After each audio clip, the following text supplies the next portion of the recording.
लोगों का धन्यवाद करता हूँ कि आपने उनको आशीर्वाद दिया और इसलिए आज आप लोगों को सबसे अपील करने आया हूँ, सबसे विनती करने आया हूँ कि श्री राहुल सेवाले जी को आप अपना आशीर्वाद दीजिए। और मेरा पूरा विश्वास है जो कि इस क्षेत्र के, इस मुंबई शहर के जो कुछ बचे हुए काम है, जैसे तमिल सरवन जी बोल रहे थे, वो उनको पूरा करने का काम करेंगे। मित्रों, बहुत लोगों को ये मालूम है, मैं इस मुंबई पुलिस का यहाँ तक कमिश्नर था और उस समय 2014 में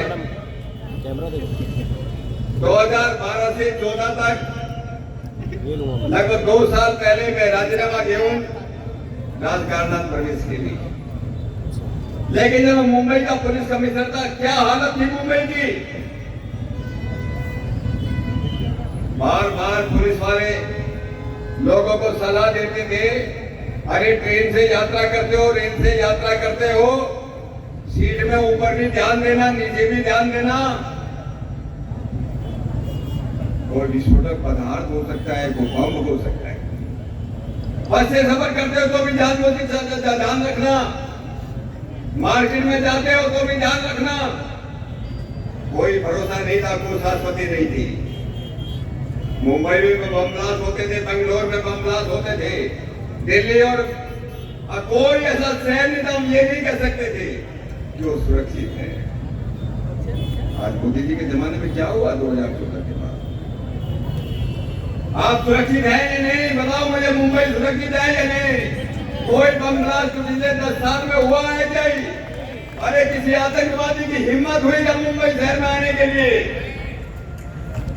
ये सारा का सारा श्रेय मैं मोदी जी को नहीं देता, मैं आप लोगों को देता हूं, क्योंकि आपने मोदी जी को प्रधानमंत्री बनाया। 2014 से पहले जगह जगह नक्सलाइट लोग हमारे पुलिस वालों को मारते थे। कितने लोग शहीद होते थे, कितने लोग हमारे भाई, हमारे बेटे अपने सरहद के ऊपर, बॉर्डर के ऊपर शहीद होते थे क्योंकि गोली आती थी। आज कितने होता है? ये सुरक्षा देने का काम इस देश को मोदी जी ने किया। कितने लोग कभी उड़ीसा के अंदर, कभी झारखंड के अंदर, कभी बिहार के अंदर, आप लोग पेपर में कितना पढ़ते थे, टीवी पर कितना आता था, भूखमरी से कितने लोग मर रहे हैं। अरे मोदी जी के आने के बाद कोई भूखा मरता है इस देश के अंदर? आप इस बात को मानते हैं कि नहीं मानते? तो भूखा मरता है इस मुंबई शहर के अंदर? पिछले कई वर्षों से तो मुफ्त में राशन दिया जा रहा है। पिछले 10 वर्षों के अंदर जिस प्रकार से गरीबों का कल्याण किया गया, पहले जितनी भी सरकार, कांग्रेस की सरकार, जैसे मलाई जी कह रहे थे, वो गरीबी हटाओ का नारा करते करते गरीबों को हटा रहे थे, गरीबों को हटा रहे थे। एक ही नारे से जो बार बार इलेक्शन जीते थे, भगाने का काम करते थे। नरेंद्र मोदी जी प्रधानमंत्री बने और सबसे पहला काम जिस दिन उनका लोकसभा के अंदर, लोकसभा के नेता चुनेंगे, पार्टी के नेता चुनेंगे, जिस दिन ये चुना गया कि हमारे प्रधानमंत्री नरेंद्र मोदी जी बनेंगे, आप लोगों ने सुना होगा उस दिन का भाषण, टीवी में भाषण सुना होगा। उन्होंने कहा था, मेरी सरकार गरीबों की सरकार होगी, मेरी सरकार महिलाओं की सरकार होगी, मेरी सरकार युवाओं की सरकार होगी, मेरी सरकार किसानों की सरकार होगी, और मेरी सरकार इस देश को ऐसा मजबूत करेगी, न पाकिस्तान की हिम्मत होगी, न चीन की हिम्मत होगी, न आतंकवादियों की हिम्मत होगी, न गुंडों की हिम्मत होगी। इस देश की तरफ हमारे बहन और भाइयों की तरफ वो आंख उठा करके देखी। जो उन्होंने कहा उन्होंने कर करके दिखाया। अन्नामलाई जी कह रहे थे, पिछले 10 वर्षों के अंदर 27 करोड़ लोगों को गरीबी की रेखा के ऊपर लाया जा चुका है। कौन सोच सकता है? जून के आने से पहले पिछले 60-65 वर्षों के अंदर इस देश के अंदर लगभग 18,000 ऐसे काम हो सकते हैं जहां पर बिजली नहीं गई। 2017 से पहले हमारे उत्तर प्रदेश के अंदर भी 1,56,000 ऐसे छोटे छोटे वाड़े थे जहाँ पर बिजली नहीं थी। प्रधानमंत्री मोदी जी ने तय किया कि हर एक गांव के अंदर बिजली दी जाए। केवल बिजली नहीं, हर एक गरीब को चाहे घर मिलेगा। अरे घर भी कैसा, जिस घर में बिजली होगी, जिस घर में शौचालय होगा, जिस घर में गैस का कनेक्शन होगा, और अब हर एक घर में नल का जल। 2014 से पहले इस देश के अंदर केवल 3 करोड़ खाते थे। 2000 आपको मालूम होगा बैंकों का राष्ट्रीयकरण 1969 में हुआ। 1969 से लेकर के 2014 तक इस देश के अंदर 3 करोड़ का खाते थे बैंक में, और पिछले 10 वर्षों के अंदर लगभग 50 करोड़ से ज्यादा गरीबों के खाते खुले। गरीब कल्याण का काम जो नरेंद्र मोदी जी ने किया है, इससे पहले का कोई प्रधानमंत्री सोच नहीं सका कितना विकास हुआ है। गरीब आदमी अपना इलाज करा सकते हैं, 5-5 लाख तक का इलाज में मुफ्त में करा सकते हैं।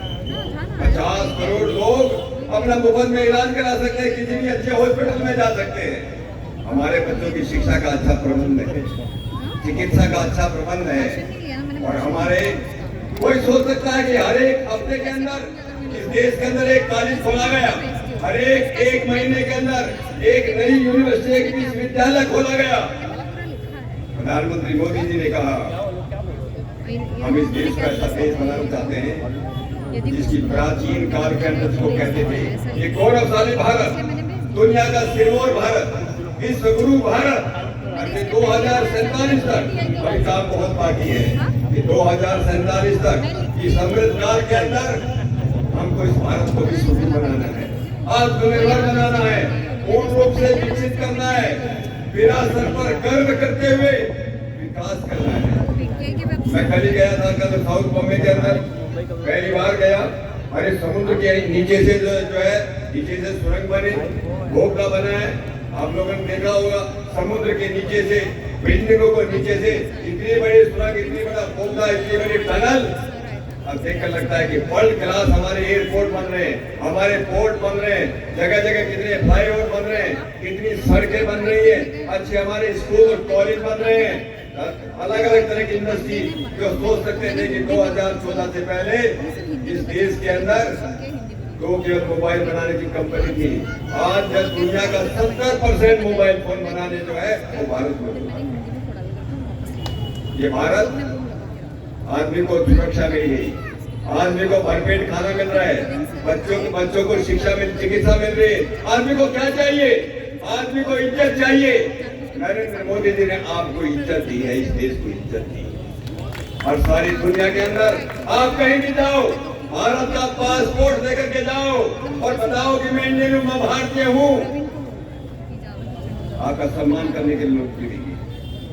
आप जो भारतीय जनता पार्टी का ये जो पटका पहन करके जाओ, कश्मीर से लेकर के कन्याकुमारी तक, तमिलनाडु में जाओ, केरल में जाओ, आसाम में जाओ, गुजरात में जाओ, आपको लोग मिलेंगे आपका सम्मान करने के लिए, आपको इज्जत देने के लिए।